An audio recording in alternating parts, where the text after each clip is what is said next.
Hello, ഇന്നത്തെ നമ്മുടെ യാത്ര കോഴിക്കോടുള്ള ആഞ്ഞിലോറ ഹിൽസിലേക്കാണ്. കോഴിക്കോട് അങ്ങനെ ആരും അധികം എത്തിപ്പെടാത്തൊരു സ്ഥലം കൂടിയാണ് കേട്ടോ. പോകുന്ന വഴിയാണ് നിങ്ങൾ ഈ കണ്ടുകൊണ്ടിരിക്കുന്നത്. അധിക ദൂരമൊന്നും ട്രക്കിങ് വരുന്നില്ല. റോഡ് സൈഡിൽ വണ്ടി നിർത്തി ഒരു 5-6 മിനിറ്റ് കൊണ്ട് തന്നെ വ്യൂ പോയിന്റിന്റെ മുകളിൽ എത്താനായിട്ട് പറ്റും കേട്ടോ. ഓഫ് റോഡ് ഒന്നല്ല, നല്ല റോഡ് തന്നെയാണ്. അതുകൊണ്ട് തന്നെ നടക്കാനായിട്ട് വലിയ ബുദ്ധിമുട്ടൊന്നും ഇല്ല കേട്ടോ.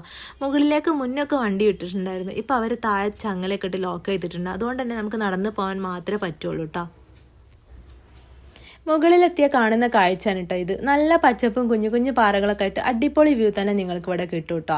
ഫ്രണ്ട്സായിട്ടും ഫാമിലി ആയിട്ടൊക്കെ വന്ന് തിരക്കുകളിൽ നിന്നൊക്കെ ഒന്ന് മാറി നിന്ന് എൻജോയ് ചെയ്യാൻ പറ്റിയിട്ടുള്ളൊരു സ്പോട്ടാണ് നിങ്ങൾ അന്വേഷിച്ച് നടക്കുന്നതെങ്കിൽ നേരെ ഇങ്ങോട്ട് ഇവിടെ വരുന്നവർ ശ്രദ്ധിക്കേണ്ട ഒരു കാര്യം എന്ന് പറഞ്ഞാൽ ഒന്നല്ലെങ്കിൽ മോർണിംഗിൽ വരണം, അല്ലെങ്കിൽ ഈവനിങ്ങിൽ വരണം കേട്ടോ. സൺസെറ്റോ സൺറൈസോ ഇതിലേതെങ്കിലും ഒന്ന് നിങ്ങൾക്ക് കിട്ടുന്ന രീതിക്ക് വേണം കേട്ടോ ഇവിടെ വരാനായിട്ട്. ഫോട്ടോസും വീഡിയോസൊക്കെ എടുക്കാൻ നല്ല അടിപൊളി ആംബിയൻസ് തന്നെ ഇവിടെ ഉണ്ട് കേട്ടോ. ഞങ്ങൾ വന്ന സമയത്ത് ഒരു ബർത്ത്ഡേൻ്റെ ഷൂട്ടൊക്കെ ഇവിടെ വെച്ച് നടക്കുന്നുണ്ടായിരുന്നു. ബ്രൈഡ് ടു ബി ഷൂട്ടൊക്കെ നടത്താൻ നിങ്ങൾ നല്ലൊരു സ്ഥലം അന്വേഷിച്ച് നടക്കുകയാണെങ്കിൽ നിങ്ങൾക്കൊരു ബെസ്റ്റ് ഓപ്ഷനാണ് കേട്ടത്. അത്ര അടിപൊളിയാണ് കേട്ടോ. ഇവിടെ നോക്കി കഴിഞ്ഞാൽ നമ്മുടെ പറമ്പിൽ ബസാറുള്ള ശാന്തിഗിരി ആശ്രമമൊക്കെ കാണാനായിട്ട് പറ്റും കേട്ടോ. ലൊക്കേഷൻ വരുന്ന നമ്മുടെ കോഴിക്കോട് ടൗണിൽ നിന്നും 12 കിലോമീറ്റർ മാറി മൂഴിക്കൽ എന്ന് പറഞ്ഞ സ്ഥലത്താണ്. ഗൂഗിൾ മാപ്പിൽ പ്രോപ്പറായിട്ടുള്ള ലൊക്കേഷൻ ഉണ്ട് കേട്ടോ. ആഞ്ഞിലോറ ഹിൽസ് എന്ന് ഗൂഗിൾ ചെയ്താൽ മതിയേ. ഒരു മസ്റ്റ് വിസിറ്റ് പ്ലേസ് ആണ് കേട്ടോ.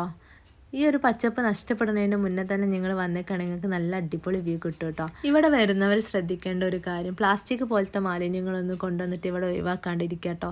ഇപ്പോൾ ഇവിടെ നല്ല ക്ലീൻ ആയിട്ടുള്ളത്. അധികം ആരിലേക്കും ഈ ഒരു സ്ഥലം എത്താത്തത് കൊണ്ടായിരിക്കും കേട്ടോ ഇത്ര വൃത്തിയിൽ കിടക്കുന്നത്. ഇനി ആളുകൾ അറിഞ്ഞു വരുന്ന സമയത്ത് അതുപോലത്തെ പ്ലാസ്റ്റിക് മാലിന്യങ്ങളോ ഫുഡിൻ്റെ വേസ്റ്റോ ഇങ്ങനൊന്നും കൊണ്ടുവന്ന് ഇവിടെ നിക്ഷേപിക്കാതിരിക്കുക കേട്ടോ. അപ്പോൾ ഇതുപോലത്തെ വീഡിയോസൊക്കെ ഇഷ്ടപ്പെടുന്നവരാണ് നിങ്ങളെങ്കിൽ നമ്മളെ ചാനലൊന്ന് സബ്സ്ക്രൈബ് ചെയ്യാൻ മറക്കല്ലേ. ഇങ്ങനത്തെ വീഡിയോസൊക്കെ ഇഷ്ടപ്പെടുന്ന നിങ്ങളെ ഫ്രണ്ട്സ് ഉണ്ടെങ്കിൽ അവർക്ക് ഈ വീഡിയോ ഷെയർ ചെയ്യാനും മറക്കരുത് കേട്ടോ.